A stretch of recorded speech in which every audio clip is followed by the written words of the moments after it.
One small step for man, one giant leap for mankind.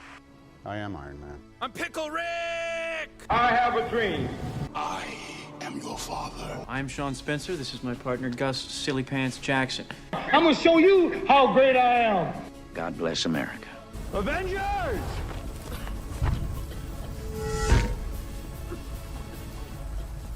Assemble. That's life. That's life. That's what all the people say. You're riding high in April, shot down in May. But I know I'm gonna change that tune. When I'm back on top in June. I said that's life. And it's funny. What's going on, everybody? Welcome into That's Life, episode 2. Of course, 2 weeks into this, I lose my voice. I get sick. But nonetheless, we're still here. We're still doing the podcast. It's happening. First and foremost, I want to say thank you to everybody who downloaded, who viewed, who listened to the debut episode number 1. It was massive. Seriously, crazy how big it was. So thank you all so much. Listen, if you want to stay up to date with everything I've got going on, at That's Life with Jacob. That's at That's Life with Jacob on Instagram. We'll give you all the information you need to stay up to date. We'll have exclusive videos, exclusive content that will go directly to our Instagram page. So join us on there. Let's get into the movies.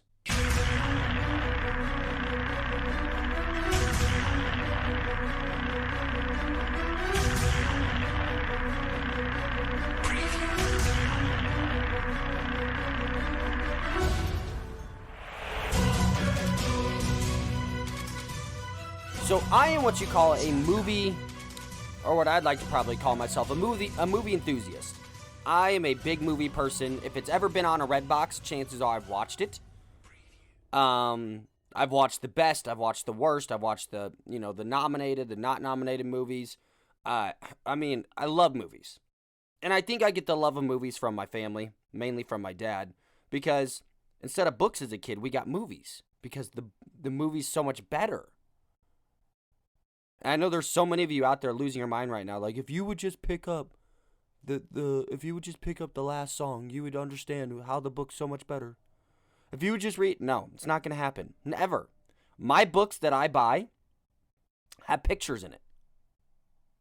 And those pictures consist of Iron Man, Spider-Man, and very small sentences, so my brain can process it. Like Hulk smash. Like, I am Iron Man. So you're never going to be able to convince me that the book's better than the movie. Although, not to pat myself on the back or anything, I'm in the middle of reading a book right now, and it's a big book. It's got like 400-something pages, and it's a book about coaching. I mean, have I read more than one chapter yet? No. Have I had it for more than 3 months? For sure. But, I mean, you've got to be proud. I'm reading like a page a day here, okay? So you got to be at least a little proud that I'm working towards a goal. There's 2 sayings that always stay true. Rome wasn't built in a day, and Jacob's never read a full book. So just bear with me as I get through this book.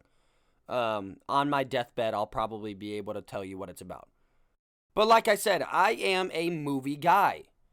I love to, on a cold, rainy day or on a dark Saturday evening, I love to curl up on the couch with a blanket, my favorite book, throw that book away, pop in some pizza rolls, turn on one of my favorite streaming services. HBO Max is a good one right now because they get us new movies quicker. So thank you to HBO Max. Hulu, Amazon Prime, insert wherever you watch there. And that's like my favorite thing to do. But I'm also a big movie theater guy. And that's mainly what this podcast is going to be about, is the movie theater. Because I actually had a very good movie theater experience this past week.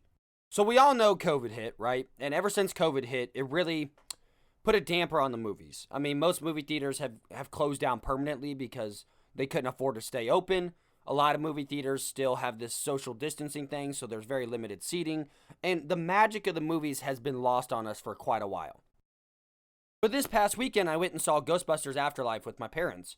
And first off, I'm a big Ghostbusters fan. I mean, I grew up, it came out when my parents were in their 20s. But we grew up being shown a lot of these older movies, things that they loved. And so I have a fondness for the Ghostbusters. I have a fondness for the classic musicals, the classic movies. So I'm very grateful that I have parents that influenced us with all these older movies. And I'm a big Ghostbusters fan. And I would dare say almost my entire family is big Ghostbusters fans. I mean, first off, it has Bill Murray, so you can't really go wrong there. But those are just classic, great comedies. And in 2016, they tried to remake the Ghostbusters. It was the all-female Ghostbusters. And while that was a funny comedy, I don't put that in the Ghostbusters franchise. That was a one-off comedy. It didn't have any nostalgia. Even though it had the original guys in there, they weren't playing themselves. I wasn't a fan of it in the Ghostbusters universe. If it was just a one-off Melissa McCarthy comedy, it does that quite well. It's a good one-off comedy. But Ghostbusters Afterlife brought back the magic of the original Ghostbusters. And I won't give any spoilers away. I'm just saying if you're a Ghostbusters fan, you should probably go see the new Ghostbusters Afterlife. It's nothing like the 2016 one. It belongs in this Ghostbusters universe that we all grew up with, that I grew up with because of my parents. So it was a great movie. But that magic of the movie theater came back. Packed out, sold out. Big opening release day. Big bucket of popcorn, my candy, my drinks, recliner chairs. First off, let's get this out of the way right now. If your movie theater has more than 3 screens and it has AMC whatever, IMAX whatever, NCG whatever, Regal whatever, get recliners or shut down. I mean, I can't go see a movie without reclining anymore. And I understand how pretentious that sounds, but guess what? At this point, we're all so spoiled, and I know there's so many of you at home saying the exact same thing. Like, you think I'm going to sit in this peasant chair that, it doesn't sit back and I can't put my feet up and inconvenience anybody trying to walk out of the aisle? Then, I'm not going to that theater.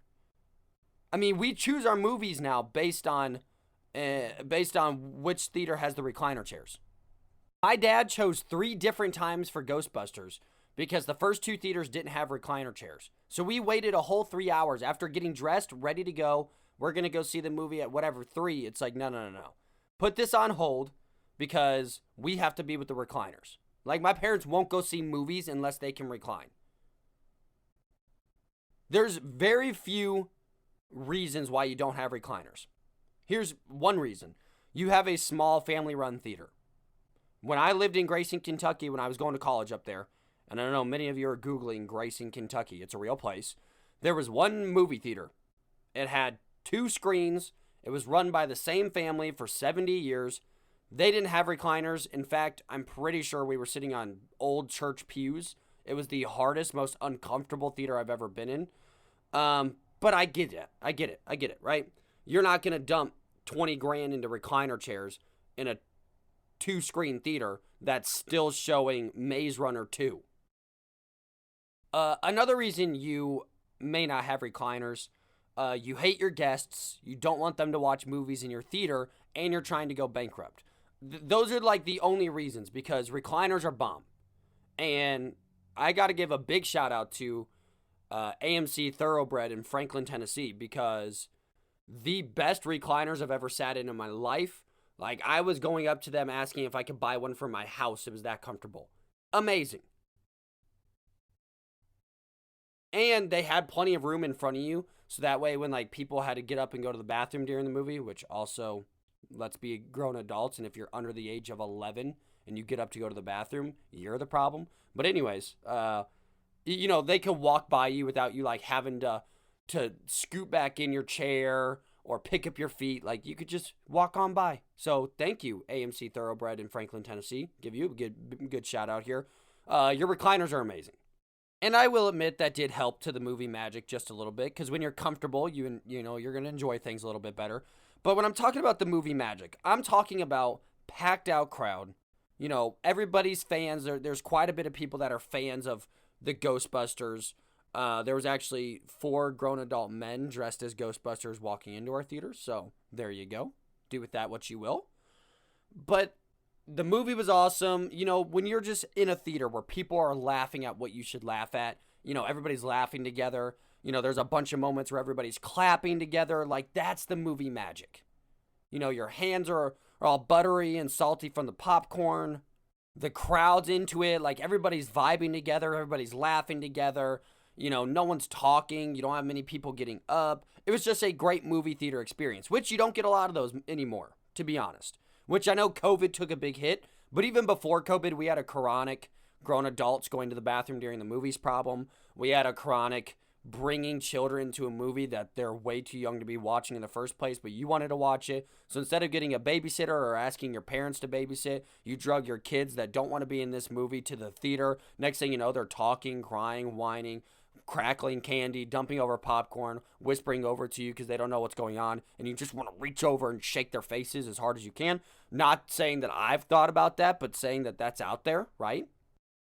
You have the chronic cell phone texter who's just always got the bright light shining on their face. Like, hey, there's only one projector that should be going on right now, and it's the one that's showing us the movie, not the one that's showing me your face. And then lastly, one of the biggest problems across America today, some of you might say we need to secure our border. Some of you might say Democrat, Republican. Some of you might say, no, it's not that. It's people that bring babies to a movie.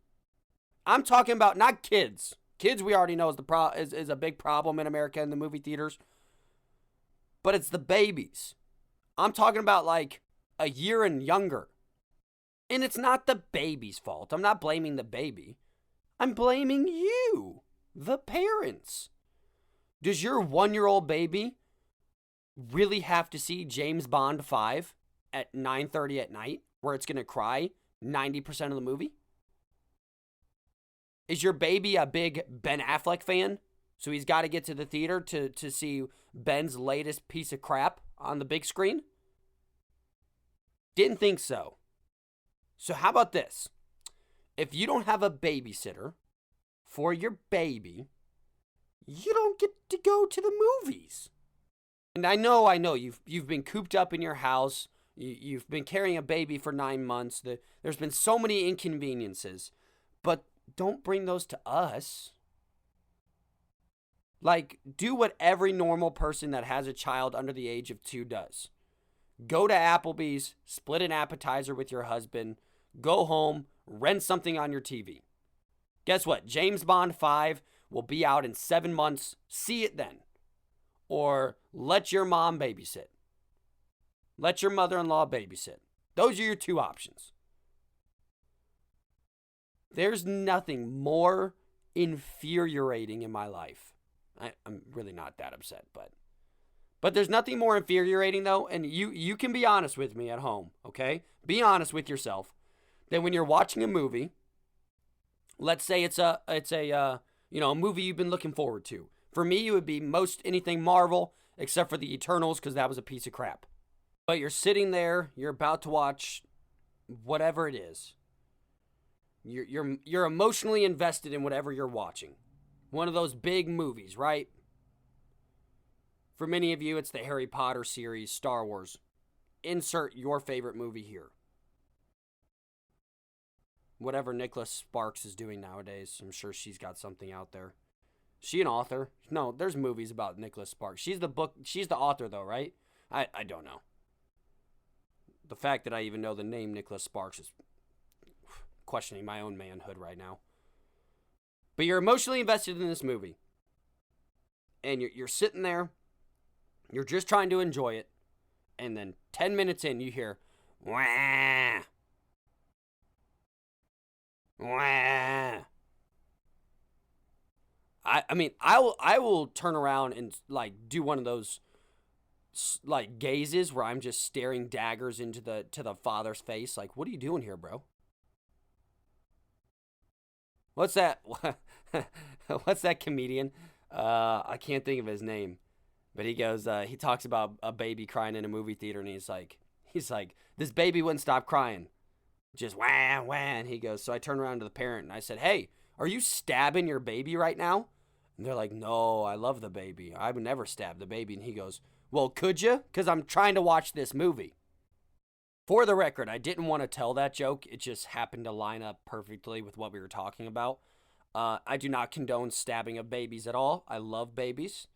My sister's got 3 beautiful little nieces, and I could not imagine them being harmed unless they were in my movie theater and I'm trying to watch Avengers 7. Okay, I'm just joking. I'm joking. I know a lot of you still aren't used to my personality here, so you'll get used to it. But you would be surprised how many DMs I get for a sports podcast when I don't say half of the stuff that I am going to on here. So I'm sure I will get a flood of DMs and messages at some point. So I just wanted to say it's all jokes here. It's all love. I'm only messing around.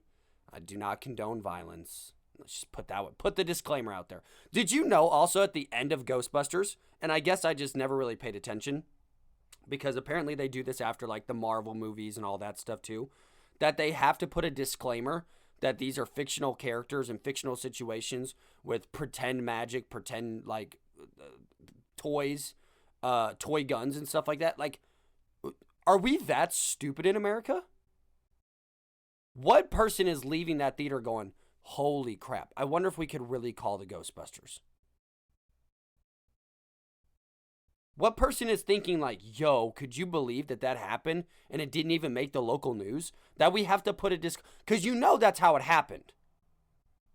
Someone walked out of, Star Wars back in, 1985 and was running around saying that Darth Vader was coming to kill us all. And so they had to start putting disclaimers at the bottom of your movies, at the credits, and be like, yo, this is fake. There's no such thing as a Star Destroyer. Luke Skywalker and Princess Leia are actors.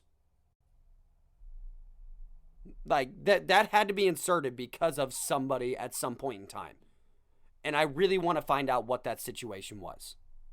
Because you know why it's there. It's there because somebody believed it, and then when they did something wrong, they ended up suing, or when they were discriminated against or whatever for believing in Star Wars or believing that snakes on a plane actually happen.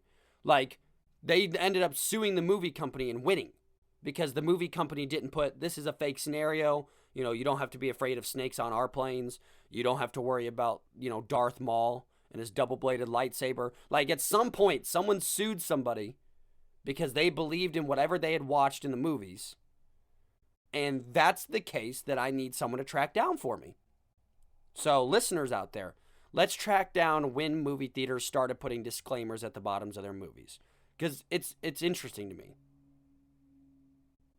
It's interesting that we're so dumb. And I mean, I'm included. Trust me. We're all included here. But that we're so dumb in America at times that we have to put disclaimers saying like, hey, bud, you know that this is fake. Captain America was just written and drawn up by Stan Lee back in the 40s. This isn't a real scenario. There's no such thing as Thanos. At least that would be like a funny, good story of like, someone actually thought that Darth Vader and like space and all that was real. But it was probably, this case was probably wasted like when they had to install the disclaimer. It was probably wasted on some trash movie, which is going to disappoint me. It's probably wasted on, do you remember that movie Volcano? It came out when I was a kid, where I don't think it was Harrison Ford. I think it was, I can't think of his name. He's in the same vein as Harrison Ford. Same kind of, Tommy Lee Jones. Bam. I think it was Tommy Lee Jones where like a volcano erupted out of nowhere. And, there was a active volcano in California. Some guy probably watched that movie, and that's what, the whole disclaimer case was built on. Like, did you not know that there was a volcano in California? I called my family to evacuate, and, one of them got into a car accident because of it. And, like, that's probably the story, if we're being honest here. Moving on, though. Sorry. My brain's just kind of wandering off, thinking of all these amazing scenarios as to why we now need disclaimers at the end of our movies. But this podcast is about the magic of movies. So those are all the things that take the magic away. But we're starting to get back to that normalcy. We're starting to get back to normal life here in the movie theater life. And what I think is going to kick off, like Sunday was a very good example of things getting, for me, seeing Ghostbusters Afterlife was a good example of things getting back to normal. But I think December 17th, Spider-Man 3 with Tom Holland is going to reset the clocks back to a time when movie theaters were great. I mean, I have amazing fond memories of waiting in line with Seth, my brother-in-law Steve, whoever it may be, for hours to get into Avengers 1, to get into Avengers 2, to watch the new Thor movie. Like, those are the best. Just, I mean, does everybody remember those moments of, like, you've bought your tickets months in advance? When's the last time you've bought your tickets months in advance that wasn't for a concert? I mean, I want to go back to the days where we were buying movie tickets months in advance so we could see the new Avengers movie. And you still had to get there hours ahead of time and sit in line because everybody would be, lined up all the way back so that they could get great seats to see the new Avengers movie. And everybody was dressed up or had Avengers shirts on. Like, I want to go back to that time. Like, COVID, go away. Let's bring movie theaters back to the magical stage. Because a lot of movie theaters are on the verge of either going bankrupt because of all the COVID restrictions they still have, or they're just limited on what they can do. Like, let's open things back up for the movies. Let's get back to waiting in line with 60 people for an Avengers movie that's debuting at 11:30 at night. You're not going to get home till 3:30 in the morning. By the time you go to bed, you have to wake up for work that next morning. Beautiful. That's the magic of movies. Those are the fond memories that I miss. And I think Spider-Man No Way Home is going to be the catalyst to bring that back. I mean, A, it's going to be a massive movie, but B, there's already pre-sale tickets like getting ready to go out here soon. Some theaters are showing it on every screen. Like, we haven't had a movie like this in so long. So I'm really hoping that Spider-Man No Way Home brings us back to a time where movies were magical. Where you could go to a theater with hundreds of people that all have, that are all invested into these movies and just have a blast. I mean, isn't the experience of a movie theater so much better when you have a good audience? When you have an audience that is laughing with you, when you have an audience that is crying with you, when you have an audience that is cheering. I mean, one of my favorite memories is going to see Avengers Infinity War when Thor shows up and he says, "Bring me Thanos," and the whole place loses its mind. Or Avengers Endgame when Cap finally wields Mjolnir. Like, and everybody, I mean, there's viral YouTube videos of people losing it when Captain America catches Mjolnir. And Thor's like, "I knew it." That's like one of the best movie cinematic moments in history. So all I'm saying is that movie theaters open the frick back up. Let people flood in. If we're being honest, if you can go shop at Sephora, if you can go shop at H&M with 70 people rubbing shoulders with you, then you can go to a movie theater. And my thumb of rule is if you don't want to be out in public with that many people or in a big crowd, then don't go. It's the same rule I have for people with babies. Guess what? If you don't want to be in a crowded place, you don't get to go to the movies. Let's make movie theaters great again. Let's make the magic of movie theaters great again. Now, it starts with us, though. It starts with the audience. Grown people, grown-A people, as my mom would call them, go to the bathroom before the movie starts. If you know that if you drink a lot, you'll have to pee during the movie, then guess what? You don't drink during the movie. It's 2 hours. You'll be fine. Make sure you open all your candy before the movie starts. I don't care if it's loud during the trailers. But don't be like 5 seconds in and we're trying to hear important dialogue like, "This is the story of," as you're ripping open your Skittles, and I'm just trying to sit here and hear the important lines that if I miss these lines, I won't know what's going on the rest of the movie. Then I'm asking questions, and then we're all in a giant tizzy, right? So go to the bathroom. Open up all your candy and food pre-movie starting. Don't bring a child under the age of 2. We've already discussed that rule. And just be a good audience member. Put your phone down, and it's healthy for you, I promise. I'm sure there's a doctor out there that would back me up, that it's healthy to put your phone down for 2 hours and stare at a much larger screen. You don't need to check Instagram. No supermodel's going to DM you during the movie. You don't need to be on Facebook. If you don't know whose birthday it is already, then there's no reason to be on Facebook. Twitter's outdated. No one cares. So put your phone down. Put it in your pocket. Don't put it out in your cup holder. Because first off, that's for drinks and candy. Put it in your pocket so you're not tempted. And just escape into the movie. Be a good audience member. Don't talk. You can talk if you're getting excited. Like during Ghostbusters Afterlife. Well, I don't want to give away spoilers because some of you out there might actually want to go see it. But, you know, you're allowed to express excitement at times. Like, here we go, or that's exciting, or wow. You can do little stuff like that. But if you're full on just like, did you know that Cindy and Brian are probably going to break up because Brian called Cindy a bad name and she hit him with a frying pan? You're just like, great. I don't care about Cindy's attempted murder on Brian. Let's watch the movie. So if we all can agree to do that, which I am so grateful that my theater did that on Sunday because it just made it so fun. So much fun. Everybody laughing, cheering, crying. Everybody's invested together. Why? Because we all put our phones down, we shut up, we watched the movie, and we enjoyed the atmosphere that was around us. So it starts with us. We've got to set the right atmosphere. Movie theaters, you guys have it simple. Make sure you have recliners. Put the salt back out. We don't need it in little cups. That's only enough to put on 6 pieces of popcorn. If you've been to a movie theater post-COVID, you know what I'm talking about. Put the salt back out there. No one cares about COVID anymore, let's be honest. Like, you've either had it, are going to have it, or you've had it twice like I have. Like, just put the salt back out there. Let's all be savages once again, dumping salt on everything. We don't need you to rationalize and portionalize all of our food. And just continue to be a movie theater. Because movie theaters are amazing.